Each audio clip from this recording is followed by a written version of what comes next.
ए चला पटापट आवरा, मला घरी निघायचंय. प्रताप त्याच्या हाताखालच्या कामगारांना म्हणाला. काय रे, खूप घाईत दिसतोयस. रमेश प्रतापच्या पाठीवर थाप मारत म्हणाला. अरे बायकोची डिलिव्हरी जवळ आली आहे. तिची बहीण येणार होती काल गावावरून, पण ती उद्या सकाळी येणार आहे. प्रताप म्हणाला. आणि तू बघ, आज नेमका ओव्हरटाईम करावा लागला. चल निघतो मी. ठीक आहे, तू निघ. शॉप मी बंद करतो आणि काही लागलं तर सांग. रमेशने प्रतापला आधार देत म्हटलं. प्रताप एका वर्कशॉपमध्ये सुपरवायझर होता. त्याची बायको 9 महिन्याची बाळंतीण होती. प्रतापचे वडील तो लहान असतानाच वारले होते आणि आई पण गेल्या वर्षी वारली होती. रात्रीचे 10 वाजून गेले होते. तो घाईघाईत सायकल चालवत निघाला. त्याचं घर शॉपपासून 5 किमी अंतरावर होतं.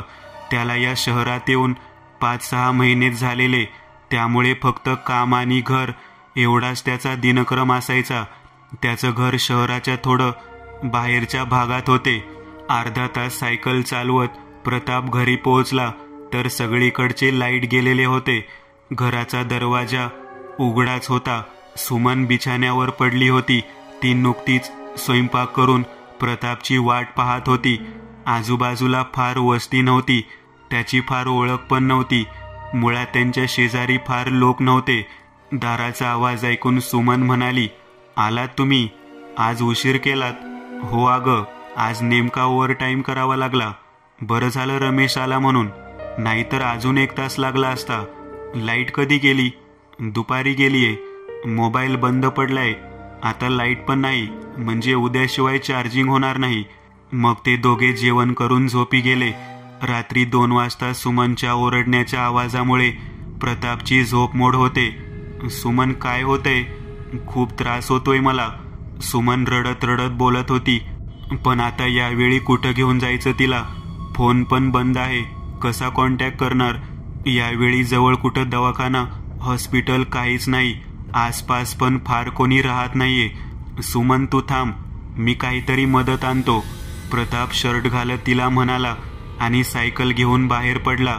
रस्त्यावर पिवळ्या दिव्याचा प्रकाश होता. त्याच प्रकाशात तो सायकल चालवत रस्त्याने कुठे एखादी रिक्षा मिळते का, जेणेकरून सुमनला सिटीमधील हॉस्पिटलमध्ये नेता येईल. पण लांब लांबपर्यंत कोणीच काहीच दिसत नाही. फक्त निर्मनुष्य रस्ता. तो तसाच आशेने सायकल चालवत पुढे जात होता. लांबवर त्याला एक प्रकाशित बोर्ड दिसला. मुक्ती नर्सिंग होम. प्रताप सायकलचा वेग वाढवू लागला. काही क्षणातच तो त्या दवाखान्यासमोर येऊन थांबला. क्लिनिकचा दरवाजा बंद होता, पण बाहेर बेल होती आणि आतमध्ये लाईट दिसत होती. प्रतापच्या जीवात जीव आला होता. त्याने दरवाजाबाहेर असलेल्या बेलचे बटन दाबले. एका 60-70 वर्ष वयाच्या नर्सने दार उघडलं. तिचे सर्व केस पांढरे होते आणि मागे बांधलेले होते. तिने नर्सचा गणवेश घातलेला होता.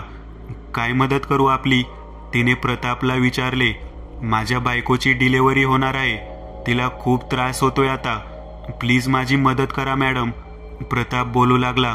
हो सर, घाबरू नका. आम्ही त्यांची डिलिव्हरी करू. कुठे आहेत त्या?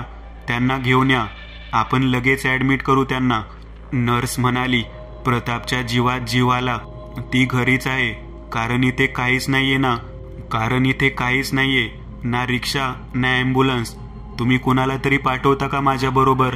मी समोरच्या धावडे वस्तीच्या अलीकडे राहतो. प्रतापने विनंती केली. तुम्ही पुढं व्हा, आमची गाडी पाठवतो आम्ही धावडे वस्तीजवळ. ती म्हणाली. बर. प्रताप तयार झाला. तो सायकल चालवत घरी निघाला. त्याचं टेन्शन दूर झालेलं, कारण दवाखाना घराच्या फार लांब नव्हता. तो 15-20 मिनिटात घरी पोहोचला. सुमनचा त्रास वाढत होता. ती ओरडत होती. घाबरू नको सुमन, इथे जवळच दवाखाना आहे. लगेच ॲडमिट व्हायचंय तुला. गाडी येतेय बाहेर, नाक्यावर चल. असं म्हणून प्रताप आवश्यक वस्तू पिशवीत भरू लागला आणि 10 मिनिटात दोघे घराबाहेर पडले. हळूहळू प्रतापच्या आधाराने सुमन चालत होती. तिला प्रसूती वेदना होत होत्या, पण दवाखान्यात पोहोचून सर्व काही ठीक होईल याचा विश्वास तिला होता. हळूहळू ते नाक्याच्या जवळ आले. तिथं एक ॲम्ब्युलन्स त्यांना दिसते. बाहेर एक पांढरे कपडे घातलेला वॉर्ड बॉय उभा दिसला. त्याने प्रताप आणि सुमनला बघितलं आणि काही न बोलता फक्त ॲम्ब्युलन्समध्ये बसण्याचा इशारा केला. प्रताप सुमनला आधार देत आत बसवले. गाडी सुरू झाली आणि लगभग 3-4 मिनिटात दवाखान्याजवळ येऊन थांबली. प्रतापने सुमनला आधार देऊन बाहेर उतरवले आणि आतमध्ये घेऊन गेला. नर्सने सुमनला स्ट्रेचरवर झोपवले आणि तिचा BP चेक केला. ती सुमनला शांत करत होती, पण सुमनची वेदना वाढत होती. लगेच ऑपरेशन करावं लागेल, डिलिव्हरी करावी लागेल, पण काळजी करू नका, आम्ही आहोत, सगळं ठीक होईल. Okay madam. पैसे सकाळी भरले तर चालेल का? प्रतापने विचारलं. आम्ही लोकसेवेसाठी हॉस्पिटल चालवत आहोत, तुम्ही पैशाची काळजी करू नका, सगळ्या सेवा मोफत आहेत. नर्स म्हणाली. प्रतापच्या डोक्यावरचा ताण कमी झाला. तुम्ही घरी जावा, आराम करा, खूप थकलेले दिसत आहात. इथं आम्ही तुमच्या बायकोची काळजी घेत आहोत, तुम्ही निश्चिंत राहा. प्रताप आता रिलॅक्स होऊन बाहेर आला. रात्रीचे 3 वाजले होते. तो खूप थकला होता. घरी जाऊन जरा पडावं आणि 5-6 वाजता परत यावं असं म्हणून तो चालत चालत घराकडे निघाला. 3:30ला तो घरी पोहोचला आणि झोपी गेला. लाईट अजून आलेली नव्हती. पहाटे 5:30ला पंख्याच्या आवाजाने त्याला एकदम जाग आली. तो ताडकन उठला. तोंडावर पाणी मारून झोपेला झटकून तो घराचं दार उघडून बाहेर आला. कुलूप घालून सायकल काढून तो दवाखान्याकडे निघाला. अंधार अजून होताच. अरे, दवाखान्याचा बोर्ड जो मला काल रात्री लांबून दिसला तो दिसत का नाहीये? प्रतापने स्वतःलाच प्रश्न केला.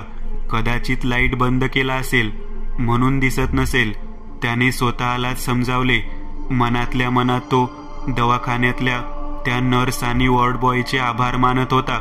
हळूहळू तो दवाखान्याजवळ आला. त्याची नजर दवाखान्याच्या दरवाजावर पडली आणि त्याच्या पायाखालची जमीन सरकली. दवाखाना अगदी पडक्या अवस्थेत होता. दवाखान्याचा मुख्य लोखंडी दरवाजा गंजलेल्या अवस्थेत होता. खिडकीच्या काचा फुटलेल्या अवस्थेत होत्या. बाहेरच्या भिंती भंगलेल्या आणि रंग उडालेल्या दिसत होत्या. ठिकठिकाणी काँग्रेस गवत उगवलेलं दिसत होतं. असं वाटत होतं की इथे वर्षानुवर्षे कोणी आलंच नव्हते. गंजलेलं एक मोठं कुलूप त्या लोखंडी दरवाजाबाहेर टांगलेलं होतं आणि काल ते जे ॲम्ब्युलन्समधून आले होते तशीच ॲम्ब्युलन्स जळालेल्या अवस्थेत उभी होती. प्रताप घाबरला आणि सायकल तशीच टाकून दवाखान्याच्या फुटलेल्या खिडकीतून आत काही दिसतंय का ते पाहू लागला. सुमन म्हणून ओरडू लागला, रडू लागला, पण काही उपयोग नव्हता. तिथे कोणीच नव्हतं. त्याला कळतच नव्हतं काय करावं. तो मोठमोठ्यांदा सुमनचं नाव घेऊन ओरडत होता. पहाटे दुचाकीवरून दुधाच्या किटल्या घेऊन जाणारा एक दूधवाला प्रतापला बघून थांबला. भाऊ, काय झालं? इतक्या सकाळी इथं काय करताय? अहो, माझी बायको काल या दवाखान्यात इथं ॲडमिट होती आणि 2 तासांनी मी आलो तर इथं काहीच नाहीये. प्रताप रडत रडत सगळं सांगत होता. भाऊ, तुम्ही इथं नवीन आहात का? अहो, इथं कोणताही दवाखाना नाहीये, पण 12 वर्षांपूर्वी इथे एक दवाखाना होता, पण इथे 2 खून झाले आणि मग हा बंद झाला. प्रताप हे ऐकून पुरताच खचला. सुमन ओरडून तिथेच गुडघ्यावर बसून रडू लागला. त्या दूधवाल्याला त्याची अवस्था बघवली नाही. भाऊ, चला पोलीस चौकीत जाऊ. त्याने प्रतापला मागे बसवले आणि तो जवळच्या पोलीस चौकीत घेऊन आला. पोलीस चौकीत पोलिसांना प्रतापने सगळा प्रकार सांगितला. अहो, हा दवाखाना बंद होऊन 12 वर्ष झाली. वयस्कर हवालदार बोलत होता. का बंद झालेला मग? काल मी सुमनला ॲडमिट केलं. ते सगळं काय होतं? 12 वर्षांपूर्वी तिथे एक बाई ॲडमिट होती. तिला मूल होणार होतं, पण ती आणि तिचं मूल दगावलं. या गोष्टीचा राग येऊन त्या बाईच्या नातेवाईकांनी दवाखान्यात असलेल्या वयस्कर नर्स आणि तरुण वॉर्ड बॉयची हत्या केली आणि दवाखान्याला आग लावली. त्यानंतर आम्ही त्या सगळ्यांना अटक केली. चूक डॉक्टरची होती, पण शिक्षा नर्स आणि वॉर्ड बॉयला मिळाली. तेव्हापासून तिथे नर्स आणि वॉर्ड बॉयचा आत्मा भटकताना बऱ्याच लोकांना दिसतो. याआधी पण काही जणांनी रात्री तिथे दवाखाना चालू असलेला बघितला आहे. तुम्ही प्लीज दवाखाना उघडून माझ्या सुमनचा शोध घ्या. मी भीक मागतो साहेब. प्रताप कळवळू लागला. ठीक आहे, चला. थोड्याच वेळात पोलीस प्रतापला घेऊन त्या दवाखान्याजवळ आले. त्यांनी प्रथम कुलूप तोडले आणि दार उघडून आतमध्ये आले. प्रतापला आशा होती की सुमन असेल इथे. पोलीस त्या भंगलेल्या जळालेल्या दवाखान्यात प्रवेश करून सुमनचा शोध घेऊ लागले. एका खोलीतून दुसऱ्या खोलीत ते शोधत होते, पण तिथे काहीच नव्हते. फक्त जळालेलं फर्निचर, जळालेल्या रंग उडालेल्या भिंती. एक महिला हवालदार ऑपरेशन थिएटरमध्ये आली आणि ओरडत बाहेर आली. तसे सगळे पोलीस आणि प्रताप ऑपरेशन थिएटरमध्ये आले आणि ते दृश्य पाहून त्यांचा स्वतःच्या डोळ्यावर विश्वास बसला नाही. सुमनचं प्रेत पंख्याला लटकलेलं होतं आणि त्याच भिंतीवर शेजारी त्या म्हाताऱ्या नर्स आणि तरुण वॉर्ड बॉयचा धूळ बसलेला फोटो भिंतीवर टांगलेला होता. मित्रांनो, आज पुरतं एवढंच. तुम्हाला जर काही गोष्ट आवडली असेल तर नक्की लाईक करा. तुमच्यापैकी बरेचसे जण व्हिडिओ लाईक न करताच पळून जातात, पण हा जर व्हिडिओ तुम्ही लाईक केला तर मला जरा बरं वाटेल आणि असेच भारी भारी व्हिडिओ बनवायची माझ्यात एनर्जी येईल. त्यामुळे नक्की लाईक करा. आणि अजूनही कोणी या चॅनलला सबस्क्राईब केलेलं नसाल तर लगेच सबस्क्राईब करून टाका.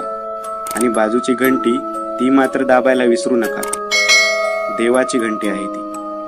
चला तर मग पुन्हा भेटूया अशीच एक आगळी वेगळी गोष्ट घेऊन पुढच्या